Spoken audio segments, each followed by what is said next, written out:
Dear viewers, welcome back to the English B. আজকের ক্লাসে আমরা প্র্যাকটিস করব 15-16টির মতো ফ্রেজাল ভার্ব। অন্য ভাষা শেখার ক্ষেত্রে নতুন নতুন শব্দ শেখা এবং পুরনো জানা শব্দগুলি দিয়ে প্র্যাকটিস করা খুব ইম্পর্টেন্ট, খুব important. That's why today we are going to learn and practice these phrasal verbs. সবগুলি ফ্রেজাল ভার্ব হচ্ছে আউট দিয়ে যুক্ত।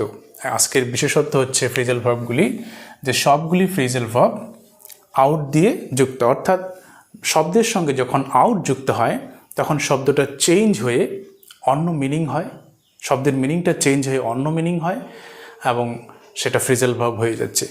তাহলে প্রথমে যে শব্দগুলি রয়েছে তার কিন্তু একটা অর্থ রয়েছে, আমরা জানি সবাই ফ্রেজাল ভার্ব বিষয়টা কি, এবং যখন অন্য একটা প্রেপোজিশন যুক্ত হবে তার সঙ্গে তখন মিনিং চেঞ্জ হয়ে নতুন মিনিং হবে এবং সেইগুলিকে আমাদের ফ্রেজাল ভার্ব বলা হবে। প্র্যাকটিস করতে হবে ভালো করে। So the first one is bring. Bring মানে আমরা কি জানি? ব্রিং মানে হচ্ছে আনা। ব্রিং দিস চেয়ার হেয়ার, ওই চেয়ারটা এখানে নিয়ে এসো। ব্রিংয়ের সঙ্গে যখন আমরা আউট যুক্ত করব তখন সেটা হচ্ছে পাবলিশ, প্রকাশ করা কোনো কিছু। যেমন বলতে পারি এই ম্যাগাজিনটা পাবলিশ হয়েছে। This magazine has been ব্রট out, has been ব্রট out. তাহলে হচ্ছে ব্রিং এর থার্ড ফর্ম তখন ব্রট হয়ে যাবে। ব্রট আউট মানে পাবলিশ হয়েছে, প্রেজেন্ট পারফেক্ট টেন্স। পরের ফ্রেজাল ভার্ব হচ্ছে ব্রেক। আমরা জানি ব্রেক মানে কি ভাঙা। ডোন্ট ব্রেক ইট, এটাকে ভাঙবে না, ডোন্ট ব্রেক ইট। তার সঙ্গে যখন আউট যুক্ত হবে তার অর্থ হয়ে যাবে স্প্রেড, ছড়িয়ে পড়া। তাহলে লক্ষ্য করছি আমরা অলরেডি আমরা জানি যে প্রেপোজিশন যুক্ত হওয়ার সঙ্গে সঙ্গে মিনিং চেঞ্জ হয়ে যায়। তো মজার ব্যাপার হচ্ছে যে আমাদেরকে ডিস্টার্ব করবে, মনে রাখতে খুব অসুবিধা করবে, কারণ ব্রেকের পর শুধু আউট নয়, আরও অনেক প্রেপোজিশন যুক্ত হয়ে অনেক ফ্রেজাল ভার্ব তৈরি হয়। আমরা সেই জন্য একটা প্রেপোজিশন নিয়েছি যেটা যুক্ত হবে প্রত্যেকটি শব্দের পেছনে। So third one is call. Call মানে ডাকা, আমি জানি আই উইল কল ইউ, আমি তোমাকে ডাকবো। যখন কল আউট যুক্ত করব তখন তার অর্থ হয়ে যাবে shout. She is calling out, that means she is shouting. আমরা এই শব্দটা ব্যবহার করেও কিন্তু সেন্টেন্সগুলিকে বলতে পারি। যদি এই শব্দটা ব্যবহার করি তাহলেও হবে, আবার তার পরিবর্তে ফ্রেজাল ভার্বগুলিকে ব্যবহার করলেও হবে। আসলে অ্যাডভান্স ইংলিশ যখন আমরা জানব তখন ফ্রেজাল ভার্বের ব্যবহার একটি গুরুত্বপূর্ণ বিষয় হয়ে দাঁড়াবে। That's why we are learning this phrasal verbs. Carry, বহন করা। যখন ক্যারি আউট হয়ে যাবে তখন হচ্ছে এক্সিকিউট, অর্থাৎ পালন করা বা মান্য করা। Try to carry out my order, that means try to execute my order, আমার অর্ডারটাকে পালন করার চেষ্টা করবে। কাট, কাটা। কাট দিস, এই আমটিকে টুকরো টুকরো করে কাটো। কাট দিস ম্যাঙ্গো ইনটু পিসেস। যখন তার সঙ্গে আমরা আউট যুক্ত করে দিব তখন হয়ে যাবে অমিট। অমিট মানে হচ্ছে বাদ দেওয়া, কেটে ফেলে দেওয়া। তাহলে আমরা বলতে পারি এই অংশটা কেটে ফেলে দাও। Cut out this portion, cut out this portion, এই অংশটা ফেলে দাও। আচ্ছা, ফল। ফল মানে হচ্ছে পড়া, আমরা জানি ফেলা বা পড়া। তাহলে ফল আউট, যখন আউট যুক্ত করব তখন এটা হয়ে যাবে কোয়ারেল, ঝগড়া করা, quarrel. This two brothers are falling out, ঝগড়া করছে আর falling out. We may say this two brothers are quarrelling, but this brothers quarrelled, past tense use করি। যদি আমরা করি সেকেন্ড ফর্ম তাহলে ঝগড়া করেছিল। আর ফল এর সেকেন্ড ফর্ম হচ্ছে ফেল, FELL, ফেল। তখন আমরা বলতে পারি this two brothers fell out, ঝগড়া করেছিল। দ্যাট মিন্স আমরা যে টেন্স ব্যবহার করতে চাইব তখন কিন্তু এই শব্দগুলির ফর্ম চেঞ্জ করতে হবে। ফল, ফেল, কাট, কাট, কাট, তো তিনটা ফর্ম একই। এমন ক্যারি, ক্যারিড, ক্যারিড আউট। এমন আমাদের টেন্সের হিসাবে ফ্রেজাল ভার্বের যে ভার্বগুলি রয়েছে প্রেপোজিশন বাদ দিয়ে ওটা কিন্তু পরিবর্তন করতে হবে। আচ্ছা, পরেরটা কি বলছে? গিভ। গিভ মানে আমরা সকলেই জানি গিভ মানে হচ্ছে দেওয়া। I will give you this one, আমি এটা তোমাকে দিয়ে দিব। আচ্ছা, যখন তার সঙ্গে আউট যুক্ত করব তখন কি হয়ে যাবে? এক্সস্ট, শেষ হয়ে যাওয়া। মানে একটা বিষয় বা বস্তু, একটা কিছু, সেটা শেষ হয়ে যাওয়া। This will be given out quickly, এটা দ্রুত শেষ হয়ে যাবে। This will be given out quickly, শেষ হয়ে যাবে, so use it, otherwise it will be, অন্যথায় এটা শেষ হয়ে যাবে, otherwise it will be given out, শেষ হয়ে যাবে। আচ্ছা, গো আমরা সকলেই জানি গো মানে কি, তার সঙ্গে যখন আউট যুক্ত করব তার অর্থ হয়ে যাবে extinguish, অর্থাৎ নিভে যাওয়া বা নেভানো। the light was went out, the light was went out, অর্থাৎ বাতিটা নিভে গিয়েছিল বা নেভানো হয়েছিল। যদি প্যাসিভ করি was gone out বলতে পারি, the light was gone out বা light was extinguished। তাহলে আমরা যেমন we can use this verb also instead of using phrasal verb, or we can use phrasal verb instead of using these verbs, extinguish, নেভানো।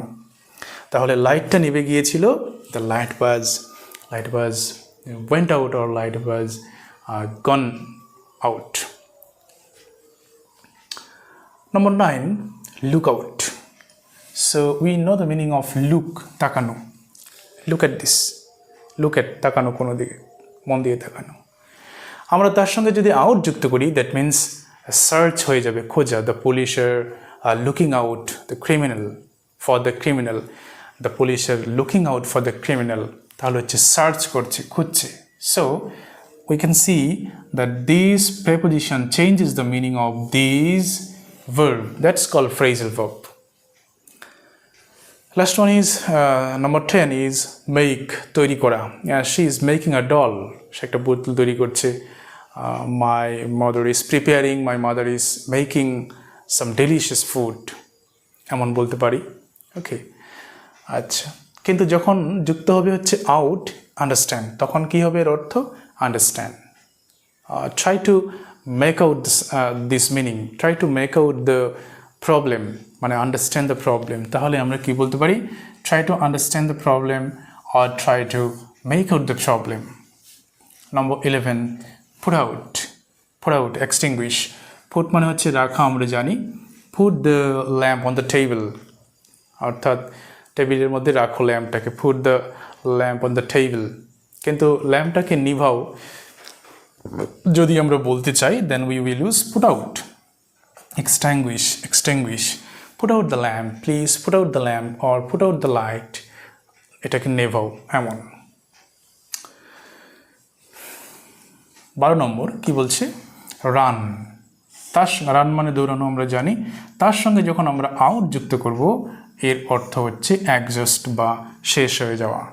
R food is being run out, আমাদের খাদ্য হচ্ছে শেষ হয়ে যাচ্ছে। আর food is being run out, অর্থাৎ বা this food is being run out, এই খাবারটি শেষ হয়ে যাচ্ছে। extinguish, exhaust, শেষ হয়ে যাওয়া। বা his energy has been run out, তার এনার্জি হচ্ছে শেষ, exhausted, এমন বলতে পারি আমরা।